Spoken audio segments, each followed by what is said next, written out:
ठीक नहीं है। हाँ सही है।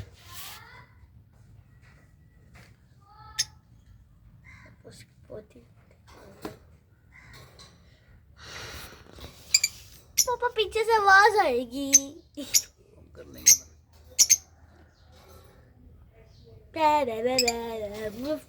मम्मा को कह दिए जाओ। तो भाई